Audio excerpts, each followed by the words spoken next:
এবার চোরের মা বাপ 14 গোষ্ঠী চাচা চাচি নানা দাদা যা আছে একটা একটা করে লিস্ট তালিকা ধরে গালিগালাজ করলেন। করে টোরে যখন দেখছেন হ্যাঁ গালিগালাজ করে তো লাভ নাই, চোর তো নিয়ে পালাইছে। এবার আর যখন কিছু করার নাই, গালিগালাজ করে টোরে মাথা যখন একটু ঠান্ডা হয়েছে, এবার বলতেছেন যাক আল্লাহ ভরসা, সবর করি, আর কি করব। আছে না নাই?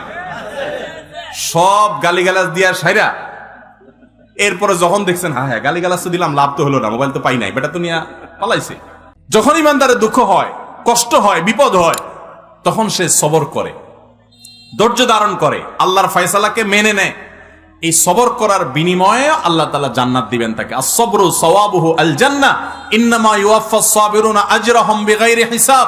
আপনারা কি জানেন কিয়ামতের ময়দানে কোন ইমানদারকে, কোন মানুষকে আল্লাহ তাআলা কোন হিসাব করে বিনিময় দিবেন না, বিনা হিসাবে দিবেন, যে হিসাব নিকাশ নাই, বিনা হিসাবে ঢেলে দিবেন আল্লাহ তাআলা কাকে জানেন? একমাত্র ব্যক্তি সবরকারী। কোন ব্যক্তি? যে অসুখে সবর করেছে, বিপদ আপদে সবর করেছে, মানুষের কটুকতায় সবর করেছে, অসুখ বিসুখে সবর করেছে, মুসিবতে সবর করেছে, ধৈর্যের পাহাড় হয়েছে, ধৈর্য ধারণ করেছে, সবর করে ঢোক গিলেছে, সবর করে নিজেকে নিয়ন্ত্রণ করেছে, কোনো কষ্টে হাহুতাশ করে নাই, নাশুকুরি করে নাই, আল্লাহর কুফরি করে নাই, গালিগালাজ করে নাই, মুখ খারাপ করে নাই, ভাঙচুর করে নাই, নিজেকে নিয়ন্ত্রণ করতে পারছে, ধৈর্য ধারণ করতে পারছে, ধৈর্যের ঢোক গিলতে পারছে যে ব্যক্তি, এই ব্যক্তি সম্পর্কে আল্লাহ বলেছেন ইন্নামা ইউওয়াফাস সাবিরুনা আজরাহুম বিগাইরি হিসাব। সবরকারীদের বিনিময় আল্লাহ রাব্বুল আলামিন কিয়ামতের ময়দানে কোনো হিসাব নিকেশ করা ছাড়া, তুমি নামাজ কয় ওয়াক্ত পড়ছো, রোজার কতগুলোর সওয়াব পাবা, সুবহানাল্লাহ কতবার পড়ছো, আলহামদুলিল্লাহ কতবার পড়ছো, কয়বার কোরআন খতম দিছো, কয়বার কি ভালো কাজ করছো, এই সমস্ত হিসাব নিকেশ নাই বান্দা। তুমি সারা জীবন সবর করেছো, সব ক্ষেত্রে সবর করেছো, আজকে তোমার দেওয়ার ক্ষেত্রে কোনো হিসাব নিকেশ নাই, বিনা হিসাবে আল্লাহ তাআলা ঢাইলা দিবেন। সবর করবো তো ইনশাআল্লাহ। বাংলা একটা প্রবাদ আছে, সবুরে মেওয়া ফলে। সবুরে মেওয়া ফলে। মেওয়া মানে বুঝেন? মেওয়া মানে ফল। সবর যখন মানুষ করে একটা সময় আল্লাহ তাআলা ফল দেন। ভাইরা আমার, পৃথিবীতে একটি মানুষ, ভালো করে শুনে রাখেন, পৃথিবীতে একটি মানুষ দেখাতে পারবেন না যে সবর করে সে ক্ষতিগ্রস্ত হয়েছে। আপনি বলবেন দুনিয়াতে সে বহুত সবর করছে, যতই সবর করছে মানুষ তার উপর আরো চাপায়া পড়ছে। আমি বলবো যদি সে আল্লাহর জন্য সবর করে থাকে তো হাতির মতো মরলেও লাগ, বাঁচলেও লাগ, তার এই সবরের বিনিময়ে আল্লাহ তাআলা দিবেন না দিবেন না? দিবেন। আর বেশিরভাগ ব্যক্তি সবরের ফলাফল দুনিয়াতেই দেখে যায়। ভাইরা আমার, আর যে সবর করে না, আপনার ধরেন একটা অসুখ বিসুখ হয়েছে, আপনি এখন গালিগালাজ করলেন, হ্যাঁ, আপনার একটা বিপদ হয়েছে, আপনি আল্লাহকে, ফেরেশতাদেরকে, আশপাশে মানুষদেরকে গালিগালাজ করলেন, মুখ খারাপ করলেন, ভাঙচুর করলেন, তাতে কি আপনার বিপদটা দূর হয়ে যাবে? আমার কথা কি বুঝতেছেন? কোন একটা পেরেশানি আসলো, ভাঙচুর করলেন, অস্থির হয়ে গেলেন, জামা কাপড় ছিঁড়লেন। অনেকে আছে নিজের আত্মীয় স্বজন মারা গেলে ধৈর্য ধারণ করতে পারে না। আমি নিজে কানে শুনেছি এরকম অনেকে, নিজের নাতি মারা গেছে, ছেলেটা মারা গেছে, তো বলে আজরায়েল কি চোখ খাইছে? আর মানুষ দেখলো না, আমার নাতিটারানি দেখলো, একটা মাত্র দিছে আল্লাহ তাআলা, বংশের মধ্যে ওইটাই আল্লাহ তাআলা নিয়ে গেল। এরকম অনেকে বলে, কি বলে না? কুফরি, ঈমান চলে যাওয়ার মতো কথা। আল্লাহ রাব্বুল আলামিন দিয়াও পরীক্ষা করেন, নিয়াও পরীক্ষা করেন। দেওয়ার পরও মনটাকে ছোট করে আল্লাহর দিকে শুকরিয়া আদায় করে নিজে অবনত থাকা, এটা হলো পরীক্ষা জেতার পথ। আর আল্লাহ যখন নিয়ে যান তখন সবর করে ঢোক গিলতে পারা, এটা হলো সবর। আল্লাহ আমাদের সবাইকে তৌফিক দান করুন। আমরা সবর সবাই করি। কখন করি? মনে করেন মসজিদ থেকে বাইরে দেখেন জুতাটা নাই, মোবাইলটা ভুলে উজুখানা থুয়া মসজিদে ঢুকছেন, এসে দেখেন মাত্র নামাজ পড়ে আসছেন, টুপিটা মাত্র খুলছেন, এখন দেখেন মোবাইলটা নাই, জুতাটা নাই। এবার চোরের মা বাপ 14 গোষ্ঠী চাচা চাচি নানা দাদা যা আছে একটা একটা করে লিস্ট তালিকা ধরে গালিগালাজ করলেন। করে টোরে যখন দেখছেন হ্যাঁ গালিগালাজ করে তো লাভ নাই, চোর তো নিয়ে পালাইছে। এবার আর যখন কিছু করার নাই, গালিগালাজ করে টোরে মাথা যখন একটু ঠান্ডা হয়েছে, এবার বলতেছেন যাক আল্লাহ ভরসা, সবর করি, আর কি করব। আছে না নাই? সব গালিগালাজ দিয়া সাইরা এরপরে যখন দেখছেন হ্যাঁ হ্যাঁ গালিগালাজ তো দিলাম, লাভ তো হলো না, মোবাইল তো পাই নাই, বেটা তো নিয়ে পালাইছে। এবার আমরা শেষে বলি কি, যাক কি আর করা, আল্লাহ ভরসা। আরে চোর মোবাইল নিছে, আমার কপাল নিতে পারে নাই, থাক সবর করলাম। এটার নাম কি সবর? নবী করিম সাল্লাল্লাহু আলাইহি ওয়াসাল্লাম বলেছেন, ইন্নামাস সাবরু ইনদাস সাদমাতিল উলা। প্রথম ধাক্কা যখন আসবে, হঠাৎ করে শুনলেন বাপ মারা গেছেন, মা মারা গেছেন, ছেলেটা মারা গেছেন, অ্যাক্সিডেন্ট হয়েছে, বড় বিপদ হয়েছে, ওই সময় যদি নিজেকে ধরে রাখতে পারেন, দাঁত খিচে, না আমার মুখ দিয়ে কোনো খারাপ কথা বের হবে না, আমার আল্লাহ আমার পরীক্ষা নিচ্ছেন, আমি সবর করব, যদি নিজেকে নিয়ন্ত্রণ করতে পারেন, এর নাম হলো সবর। গালিগালাজ করে আর সব শেষ করে এরপরে বললেন যা কি আর করা, সবর করলাম, তো এর নাম সবর না, এর নাম 2 নাম্বারই। কথা কি বুঝতে পারছেন? অনেকেই আছে দেখবেন বাসায় গিয়া হয়তো কোনো একটা জিনিস উল্টাপাল্টা দেখছে, আচার বিচার ভাঙচুর করে এরপরে একাকার করে যখন দেখছে মাথাটা একটু ঠান্ডা হয়ে আসছে, এবার কয় যাক যা হয়েছে হয়েছে, যাক বলে যাও, আল্লাহ ভরসা, সবর করলাম, কি আর করা, আছে না নাই? এই 2 নাম্বারের নাম সবর। আল্লাহ তাআলা আমাদের সবাইকে সবর করার তৌফিক দান করুক।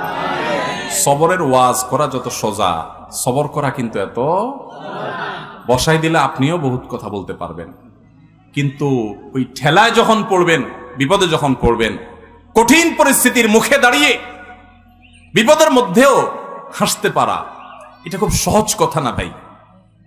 শত শতবার কোরআন খতম দেওয়া সহজ, হাজার হাজার রাকাত নফল নামাজ পড়া সহজ, শত শতবার দিন নফল রোজা রাখা সহজ, হাজার হাজার লক্ষ লক্ষ কোটি কোটি টাকা দান করাও সহজ। মহা কঠিন সময়ে নিজেকে নিয়ন্ত্রণ করে সবর করতে পারা, এটা এত সহজ। ও আরশে আজিমের মালিক, আপনি আমাকে, আমার ভাই বোনদেরকে, আমাদের সবাইকে আল্লাহ আপনি সবর করার তৌফিক দান করেন, সবরকারীদের কাতারে শামিল করে দেন মালিক, ধৈর্যের পাহাড় হওয়ার তৌফিক দান করেন। আমি জীবনে কিছু সবরকারী মানুষ দেখেছি, কিছু মানুষ দেখেছি। আমেরিকাতে এক আল্লাহর বান্দি বাংলাদেশি এই কিছুদিন আগে মারা গেছেন। ওনার অনেক কথা শুনেছি অন্যদের কাছে, এবং বিভিন্ন সময় বিভিন্ন ডোনেশন করতেন, বিভিন্ন বিষয়ে যোগাযোগ করতেন। এত বিপদ আপদের মধ্য দিয়ে একটা মানুষের জীবন পার হইতে পারে, যেটা কল্পনা করলেও আমরা কল্পনা আনতে পারবো না যে বিপদ আপদ কত ভাবে হতে পারে। শুরুতেই স্বামী অমানুষ, তালাক দিয়ে দিয়েছে, এরপর সারাটা জীবন ভুগছেন ক্যান্সারের মতো রোগে, সেটাতেও পা কেটে ফেলে দিতে হয়েছে, এরপরে একটা একটা করে কয়েকটা অঙ্গ কেটে ফেলে দিতে হয়েছে, বিছানার শয্যাশায়ী। এরপরও আল্লাহর বান্দের মুখে কখনো অভিযোগ ছিল না। তিনি বলতেন, আমার মালিক আমার উপর খুশি আছে কিনা, আমার টেনশন সেটা, হাত যাক, পাও যাক, মাথা যাক, শরীর যাক, জীবন যাক, এটা আমার ইস্যু না। যত কষ্ট হয় আপনারা আমার জন্য দোয়া করবেন, আমি যেন সবরটা করতে পারি। আহ, ঈর্ষা হয়। আমি চিন্তা করলাম, সুবহানাল্লাহ, অনেক লম্বা লম্বা ওয়াজ তো করা অনেক সহজ, এই মহিলার মতো এরকম সবরের পাহাড় হতে পারা তো কঠিন কাজ। আল্লাহর কত প্রিয় বান্দি হলে আল্লাহ তাকে এতটুকু তৌফিক দিয়েছেন। কোরআনে কারিমে আল্লাহ রাব্বুল আলামিন আল্লাহর কাছে সবর চাওয়ার শিক্ষা পর্যন্ত আমাদেরকে দিয়েছেন। আল্লাহ আমাদের সবাইকে সেরকম সবর করার তৌফিক দান করুন। আমাদের সবরের অবস্থা কি জানেন? পত্রিকায় কয়দিন পর পর দেখি বিয়ে বাড়িতে চিংড়ি মাছের সাইজ ছোট, সেজন্য 3 জন নাই। শুনেন না আপনারা? হ্যাঁ, দই নিয়ে 1 জন মারা গেছে বলে। আবার ওয়াজ করতেছি ব্রাহ্মণবাড়িয়ার মাটিতে বসে। আপনারা মন খারাপ করেন না, ব্রাহ্মণবাড়িয়া না, এই ব্যাপারে গোটা বাংলাদেশের সব জায়গার মানুষই কম বেশি আমরা বেসবর, ঠিক না বে ঠিক? ভাইরা আমার, কোন মুখে আল্লাহর কাছে জান্নাত দাবি করব বলেন? নবীদেরকে জীবন্ত করাত দিয়ে টুকরা করে ফেলা হয়েছে, আগুনে নিক্ষেপ করে ফেলে দেওয়া হয়েছে, একটার পর একটা ভয়াবহ পরীক্ষা নেওয়া হয়েছে। আল্লাহর নবী হওয়ার পর, আল্লাহর রাসূল হওয়ার পর তিলে তিলে তিলে তিলে আল্লাহ তাআলা তাদের পরীক্ষা নিয়েছেন, কষ্ট দিয়েছেন। শুধু তাদের নয়, নবী সাল্লাল্লাহু আলাইহি ওয়াসাল্লাম বলেছেন, ইন্নাল্লাহা ইযা আহাব্বা কওমান ইবতালাহুম। আল্লাহ যখন কোন জাতিকে, কোন সম্প্রদায়কে, কিছু মানুষকে যখন আল্লাহ বড় বেশি ভালোবাসেন, তখন আল্লাহ তাদের পরীক্ষা করেন, তাদের বিপদ দেন, মুসিবত দেন, একটার পর একটা, একটার পর একটা মুসিবত দিতে থাকেন। আল্লাহ পরীক্ষা করেন, আল্লাহ বান্দার ঈমানকে পরখ করেন। আমি কিছু মানুষকে দেখেছি, তারা বলেছে ভাই নামাজ কালাম একসময় পড়তাম না, কই দিনকাল তখন এত খারাপ ছিল না, এখন নামাজ কালাম পড়া ধরছি, হালাল হারাম বাজ বিচার করা ধরছি, সুদ ছেড়ে দিয়েছি, ঘুষ ছেড়ে দিয়েছি, 2 নম্বর পথ ছেড়ে দিয়েছি, এখন দেখি ব্যবসা বাণিজ্য সব দিন দিন নাই হয়ে যেতেছে, সব পায়ের নিচ থেকে মাটি সরে যাচ্ছে। আমি বললাম যে এটাই হলো আল্লাহর পরীক্ষা। আল্লাহর দিকে যখন আসে কেউ, আল্লাহর দিকে আগায়, সে কি আসলেই আগাচ্ছে কিনা, সে কতটা পিওর, তার ভিতর থেকে সে অগ্রসর হয়েছে কিনা, আল্লাহ তাআলা ধাক্কা দিয়ে পরীক্ষা করেন। ভাইরা আমার, চুলের থেকে নুন খসলে আমাদের হাত সামনে চলে আসে, ঠিক না বে ঠিক? টোটা সামনে চলে আসে, আমরা হাতা গোছানো শুরু করে দেই। এগুলা কোন ইমানদারের চরিত্র। নবী করিম সাল্লাল্লাহু আলাইহি সাল্লাম বলেছেন, সাহাবীদের সাথে একবার যাচ্ছিলেন উনি কোথাও, তো এক জায়গায় এরকম জটলা পেকে গেছে, জটলা পাকা দেখে নবী সাল্লাল্লাহু আলাইহি সাল্লাম জিজ্ঞাসা করলেন কি হচ্ছে এখানে? বললেন যে ইয়া রাসূলুল্লাহ, এখানে কুস্তি চলতেছে, এক বীর মারাত্মক শক্তি, তার সাথে কেউ পারতেছে না, যে আসতেছে একটার পর একটা সবগুলারে কাজ করে ফেলা দিচ্ছে, তার সামনে কেউ পারতেছে না। তখন নবী করিম সাল্লাল্লাহু আলাইহি সাল্লাম বলেছেন, তোমাদেরকে কি আমি বলে দিব এই লোকটার চাইতে বড় বীর কে? এ তো বাহাদুর খুব, এর চাইতে বড় বীর, এর চাইতে বড় শক্তিশালী মানুষটাকে জানো? সাহাবীরা বলেন ইয়া রাসূলুল্লাহ, অবশ্যই বলেন, এর চাইতে বড় শক্তিশালী মানুষকে আমরা তো জীবনে দেখি নাই, কে সে? নবী সাল্লাল্লাহু আলাইহি সাল্লাম বলেছেন, আসো তার সাথে পরিচয় করাই।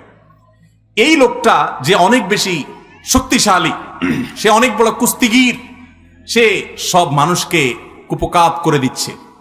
এর চাইতেও বেশি শক্তিশালী, এর চাইতেও বড় বীর, বড় বাহাদুর হলো সে, যার মাথা যখন চরম রাগান্বিত হয়, মাথা যখন রক্ত যখন লাল হয়ে গরম হয়ে যায়, মাথা যখন তার হট হয়ে যায়, এই গরম হওয়ার পর, রাগ ওঠার পর, চরম রাগের মধ্যেও যে নিজেকে ধরে রাখতে পারে, কন্ট্রোল করতে পারে, ডিলার মতো ছেড়ে দেয় না রাগ, যেখানে সেখানে যাতা করে পরে বেজ্জত হয় না, মুখ ছোট হয় না, নিজেকে যে নিয়ন্ত্রণ করতে পারে, এই লোকটা হলো এই কুস্তিগীর লোকদের চাইতে বড় বীর। ভাইরা আমার, অনেক লোক আছে দেখবেন রাগের সময় ডাইরেক্ট হয়ে যায়, আছে না? ডাইরেক্ট হওয়া বুঝেন কি? মুখ দিয়ে যা আসে তা ছেড়ে দিস, হাত দিয়ে যা আছে ভেঙে ছেড়ে দিছি। এরপর জিজ্ঞেস করেন, ভাই এটা কোনো কাজ করলেন? মাথা যখন ঠান্ডা হয় তখন যদি জিজ্ঞেস করে, ভাই এটা কোনো কাজ করলেন? পাপের বয়সী লোকটা গায়ে হাত দিলেন, এভাবে মুখ খারাপ করলেন, আপনি এটা শিক্ষিত মানুষ ভাই, এভাবে আপনি এই জিনিসটা ভাঙচুর করলেন, জিনিসটা কি ধরছিল ভাই? যখন জিজ্ঞেস করবেন তখন কি বলবে? আর এসব বলো না, আমার মাথা ঠিক আছে না। তো মাথা ঠিক না থাকলে তার নাম কি? তার তো হসপিটালে থাকা উচিত। লজ্জাও হয় না যে সে আবার বলতেছে মাথা ঠিক আছিল না। মাথা ঠিক আছিল না মানে তুমি তো পাগল ছিলে, এটা বলো যে আমি মেন্টাল। ভাইরা আমার, এইরকম মেন্টাল মানুষ আমাদের সমাজে ভরা, ঠিক না বে ঠিক? সমাজে ভরা। ডাইরেক্ট হয়ে যায় যে এটা তো ডায়রিয়ার রোগীর মতো। ডায়রিয়ার রোগীর যখন ডাইরেক্ট হয়ে যায় তখন বেচারারা কন্ট্রোল নিজের প্রতি থাকে না, টয়লেট পর্যন্ত যাইতে পারে না, আগেই কাম সেরে যায়, ঠিক না বে ঠিক?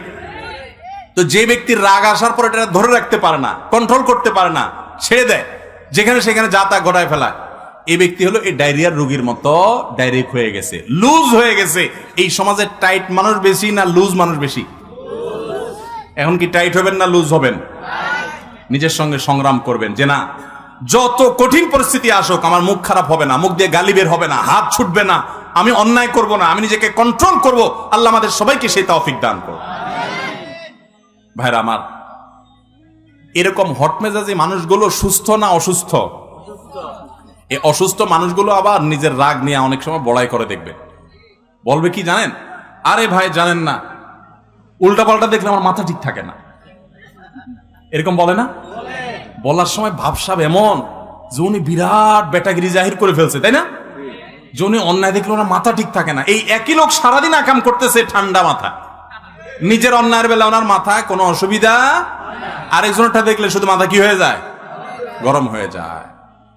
খবর নিয়ে দেখলে, টেস্ট করলে দেখা যাবে আমাদের বেশিরভাগই এই অবস্থা। আল্লাহ আপনি আমাদের সবাইকে সুস্থ হওয়ার তৌফিক দান করুন, আমাদের সবাইকে মুসলমান হওয়ার তৌফিক দান করুন।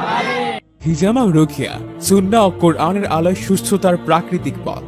আপনি কি বহুদিন ধরে শারীরিক ব্যথা, মানসিক চাপ কিংবা জিন জাদুর সমস্যায় ভুগছেন? যেমন মাথা ব্যথা, মাইগ্রেন, ঘাড় ও জয়েন্টের ব্যথা, গ্যাস্ট্রিক, অনিদ্রা, অতিরিক্ত ক্লান্তি, মানসিক চাপ বা জাদু নজর। ডাক্তার দেখিয়েও সমাধান পাচ্ছেন না? হিজামা ও রুকিয়া হতে পারে আল্লাহর ইচ্ছায় আপনার সুস্থতার চাবিকাঠি। রুকিয়া কোরআনিক হিলিং হলো কোরআনের আয়াত ও দোয়া দ্বারা চিকিৎসা। এর মাধ্যমে জিন, জাদু, বদনজর, বিয়ে বন্ধ বা গর্ভপাতের জাদু নষ্টকরণ, দুঃস্বপ্ন, বুক ধরফর, আতঙ্ক, অস্থিরতা দূরীকরণ, ব্যবসা, চাকরি বা সংসারে অকারণে অশান্তি, পড়াশোনায় মন না বসা ইত্যাদি সমস্যার সমাধান করা হয়। শিফা শুধুই আল্লাহর পক্ষ থেকে, আমরা কেবল মাধ্যম।